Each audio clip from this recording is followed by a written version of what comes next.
بسم اللہ الرحمن الرحیم۔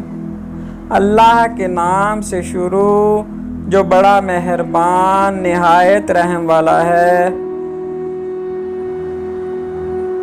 حکیم لقمان کی اپنے بیٹے کو نصیحتیں، جس نے ان پر عمل کیا وہ کامیاب ہو جائے گا۔ اے بیٹے، جو کہتا ہے وہ جھوٹ بولتا ہے کہ برائی کو ختم کرتی ہے۔ اگر وہ اپنے اس قول میں سچا ہے تو وہ دو مقامات پر آگ جلا کر دیکھے کہ آیا ایک جگہ دوسری جگہ کی آگ کو بجھانے میں کس قدر مدد کرتی ہے۔ حقیقت تو یہ ہے کہ خیر اور بھلائی ہی برائی کو ختم کر سکتی ہے، بالکل اسی طرح جس طرح پانی سے آگ بجھ جاتی ہے۔ حکیم لقمان نے اپنے بیٹے سے فرمایا، حاسد کی 3 علامتیں ہیں۔ پیٹھ پیچھے لوگوں کی غیبت کرتا ہے، ان کے سامنے چاپلوسی کرتا ہے، دوسروں کی مصیبت پر خوش ہوتا ہے۔ حکیم لقمان نے اپنے بیٹے سے کہا، نافہم عورتوں پر کبھی بھروسہ نہ کرو، کیونکہ وہ تمہیں نقصان کے سوا کچھ نہ دے گی۔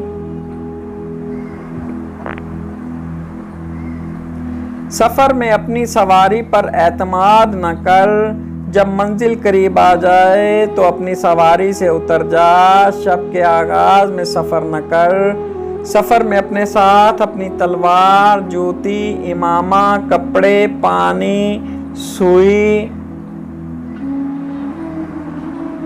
دھاگا اور چینی وغیرہ رکھ۔ اپنے ہم سفر کا ہمدم اور ساتھی بن جا، سوائے اس صورت کے کہ جب وہ کوئی گناہ کا کام کرے۔ اے بیٹے، اگر کسی کو دوست بنانا چاہتا ہے تو دوست بنانے سے قبل اسے غصہ دلا۔ اگر وہ غصہ میں اعتدال کا رویہ اختیار کرے تو پھر اسے دوست بنا، ورنہ دوستی سے گریز کر۔ حکیم لقمان نے اپنے بیٹے سے کہا، اے میرے بیٹے، میں نے لوہا اور پتھر سب اٹھائے ہیں، لیکن قرض سے زیادہ بوجھل کوئی چیز نہیں اٹھائی۔ میں نے پاکیزہ چیزیں کھائی ہیں اور اچھے حالات بھی دیکھے ہیں، لیکن عافیت آزمائش سے دوری سے زیادہ لذیذ چیز نہیں پائی، اور لوگوں کی طرف اپنی ضرورتیں لے جانے سے زیادہ تلخ کسی چیز کو نہیں پایا۔